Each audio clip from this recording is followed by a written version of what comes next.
prípade, keď... Ale toto platí nielen v pracovnom živote, toto tiež platí aj v súkromnom živote. Že mnohokrát prídete do pozície, že by ste chceli niečo robiť, niekam ísť, niečo zrealizovať a ľudia vám povedia, to nejde, to je blbosť, čo si toto vymyslel, ako toto chceš spraviť. To sa nepodarí, ako... A takto prídete za prvým a poviete, chceli by ste toto spraviť. Viete, za otcu, za mamu, ale prosím, to šibe, to v žiadnom prípade. Prídete za priateľom, z 10 ľudí vám 10 povie, čo je blbosť, čo tu si myslí. To nikdy v živote nebudú mať. V 95% prípadov majú pravdu. Je to blbosť. V 5% ale pravdu nemajú. A keď vy práve vymyslíte vec, ako v tom čase, keď všetci hovoria, že to nejde, že sa to nedá, že to nepôjde. Ale vy to dokážete vymyslieť, ako to zrealizovať. To znamená, že ste vymysleli niečo, čo je nové a o čom ľudia predtým premýšľali, ale sa báli do toho pustiť. A vy, keď to dokážete vymyslieť a spustiť, zrazu dokážete byť veľmi rýchlo víťazom.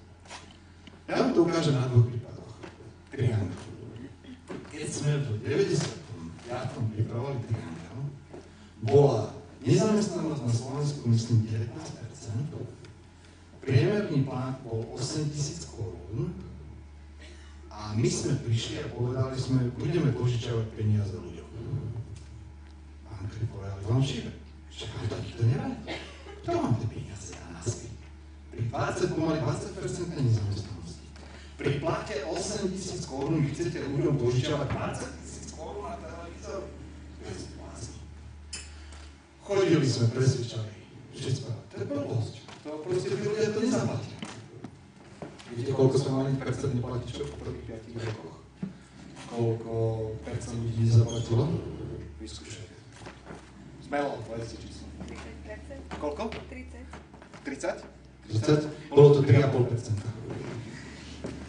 Z tých všetkých ľudí, to všetko, čo nám hovorili, nechoďte do toho, je to blbosť, neriskujte, nespravte to.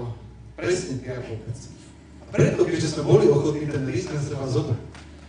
A našli sme to, jasne, že sme museli zisťovať, či ľudia nie sú podvodníci a tak ďalej, jasne, že sme museli, akože časť ľudí sme nemohli do systému zobrať. Ale napriek tomu, a preto sme boli prví, a my sme otvorili tú kategóriu, a možno sa pamätáte na spoločnosť z tohto mesta Drukos, ktorý potom založil Drukos Comfort, a to bola presná kópia nášho skládkového systému Triangel.